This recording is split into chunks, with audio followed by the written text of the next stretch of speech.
So hello student, in this video हम बात करेंगे मीनिंग ऑफ कंपनी। कंपनी का मतलब क्या होता है, ठीक है। तो पहले जो डेफिनेशन आपकी बुक में गिवन है हम उसको रीड करते हैं। देन मैं आपको ईजीएस्ट वे में एक्सप्लेन करूंगी कि आखिर हमारी कंपनी का मीनिंग क्या होता है। सिर्फ ये जो इंग्लिश लिखी है इसको रीड आउट करके मैं हिंदी में ट्रांसलेट नहीं करने वाली, क्योंकि बहुत से स्टूडेंट्स यही कहेंगे कि मैम आपने तो सिर्फ इंग्लिश टू हिंदी ट्रांसलेट करके बता दिया, मीनिंग कहाँ समझाया आपने कंपनी का। तो पहले हम रीड आउट करते हैं क्या लिखा है। देखिए, लिखा है अ कंपनी में be viewed as an association of person who contribute money and money worth to a common stock and uses it for the common purpose. It is creation of law. Company हमारी किसकी creation है? Law की creation है। It is called an artificial person. अब हमने बोला कि company को हम क्या और बोल रहे हैं? कंपनी को हम एक आर्टिफिशियल पर्सन भी बोल रहे हैं। A company has a capital divisible into transferable shares. Company के पास क्या होती है? कैपिटल होती है, जो कि हमारे ट्रांसफरेबल शेयर्स में डिवाइड होती है। And having a company it is distinct and separate from its member। इसका मतलब कंपनी और उसके मेंबर की आइडेंटिटी एक दूसरे से अलग होती है। The company the capital and the asset of a company are contributed by shareholder, but they are not the joint owners of its assets. Since a company enjoy a status of an artificial person, it can sue and can be sued on its own name। मतलब company किसी को अपने नाम से claim भी कर सकती है या फिर कोई पर्सन सिर्फ कंपनी पे क्लेम कर सकता है। A company usually raise its capital in the form of share called share capital and debentures, जो कि हमारे डेथ होते हैं कंपनी के, और इसको हम बोलते हैं क्रेडिटर सिक्योरिटी।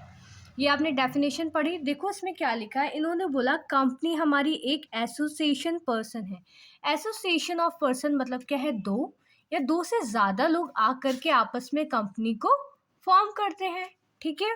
फिर उसके बाद में जो क्या देते हैं, अब दो या दो से ज़्यादा लोग तो थे, वो आए कंपनी में और इन्होंने क्या दिया? या तो पैसे दिए या पैसे से रिगार्डिंग कुछ हमारे स्टॉक्स वगैरह अपने इन्वेस्ट करें।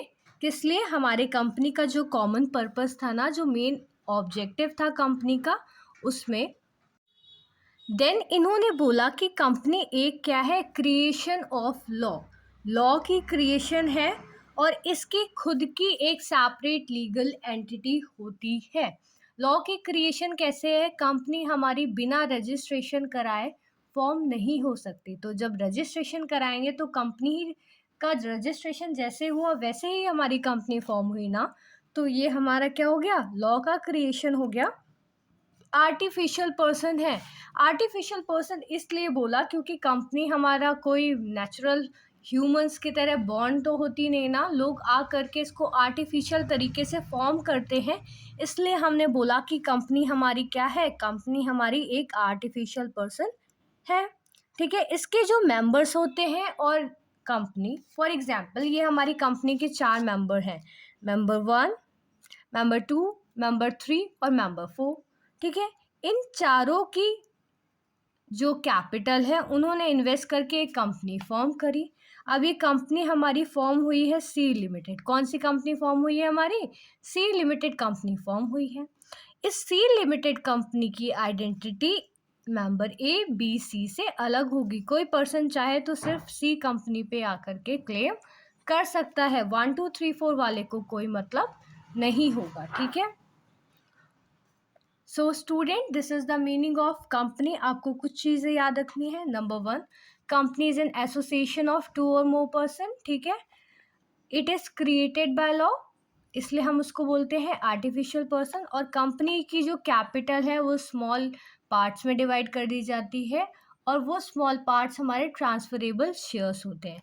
कंपनी की जो कैपिटल है वो शेयर्स को इश्यू करने से मिलती है, इसलिए हम कंपनी को शेयर कैपिटल, कंपनी की कैपिटल को हम शेयर कैपिटल बोलते हैं, ठीक है। Company have separate legal entity from its member. Company के अपने मेंबर से सेपरेट लीगल एंटिटी होती है। और company can sue and can be sue issued on its own name. Company चाहे तो अपने नाम पे किसी पे भी क्लेम कर सकती है और कोई बंदा सिर्फ कंपनी पे क्लेम कर सकता है। ठीक है।